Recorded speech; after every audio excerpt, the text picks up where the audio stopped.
ఎవరు మీ ఎమ్మెల్యే, ఎలా పని చేస్తున్నారు అని అడిగాను. అంటే నాతో చెప్పిన వాళ్ళు, అమ్మా మొత్తం జబర్దస్త్ దోపిడీ అట, జబర్దస్త్ గా దోచుకుంటున్నారట.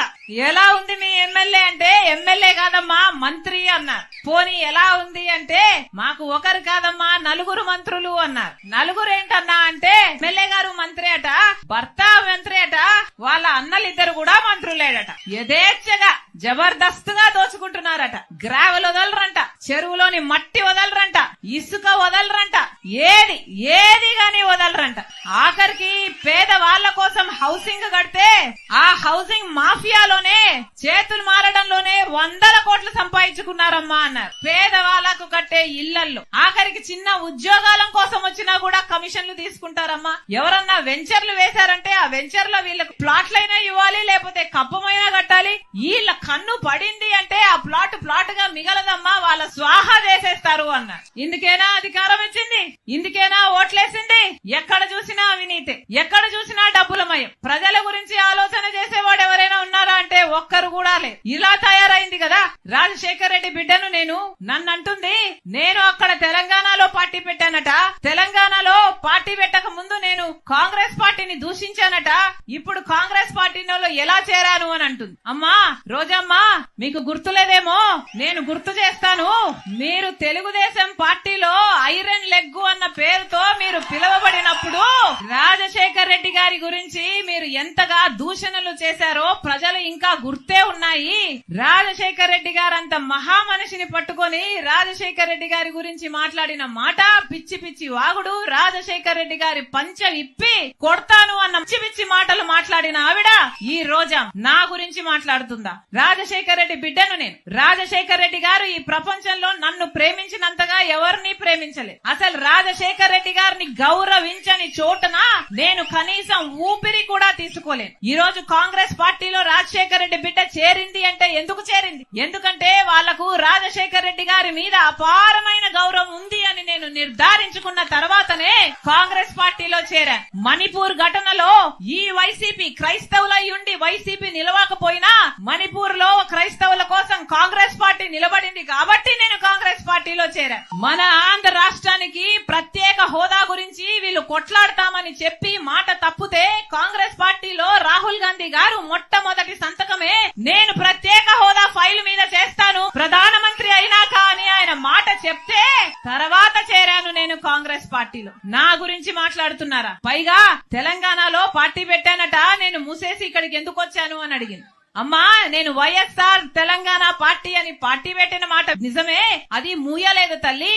వైఎస్ఆర్ తెలంగాణ పార్టీ కాంగ్రెస్ పార్టీలో విలీనం చేశాం కాబట్టి కాంగ్రెస్ పార్టీ ఎంత కాలం బతికుంటుందో వైఎస్ఆర్ తెలంగాణ పార్టీ కూడా కాంగ్రెస్ పార్టీలో భాగమై బతికే ఉంటుంది.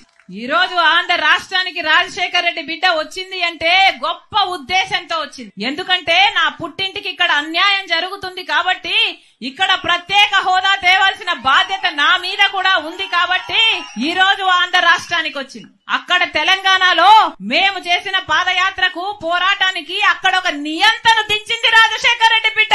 ఇక్కడ ఈ నియంత్రణను దించడానికి రాజశేఖర్ రెడ్డి బిడ్డ మళ్ళీ ఇక్కడ అడుగు పెట్టింది. పైగా తెలంగాణలో తెలంగాణ ప్రభుత్వం డబ్బులు ఇయ్యాలట, అవి నేను తీసుకురావాలట. ఏమ్మా నేను తీసుకొస్తే మీరేం చేస్తారు? గాడిదలు కాస్తారా? అధికారం ఏమో మీకుంది, తెలంగాణలో టీఆర్ఎస్ పార్టీలో దోస్తీ ఏమో మీకుంది. ఈ 5 సంవత్సరాలు వాళ్ళని కౌగలించుకున్నారు, వాళ్ళ స్వీట్లు తినిపించుకున్నారు, వాళ్ళకు అన్నాలు పెట్టుకున్నారు, వాళ్ళని కలిశారు, పక్కపక్క నవ్వారు. మరి మనకు రావాల్సిన డబ్బులు అప్పుడు గుర్తు రాలేదా? అప్పుడు ఒక పేపర్ ముక్క వాళ్ళ చేతుల్లో పెట్టి మాకు డబ్బులు రావాలని ఎప్పుడైనా అడిగారా?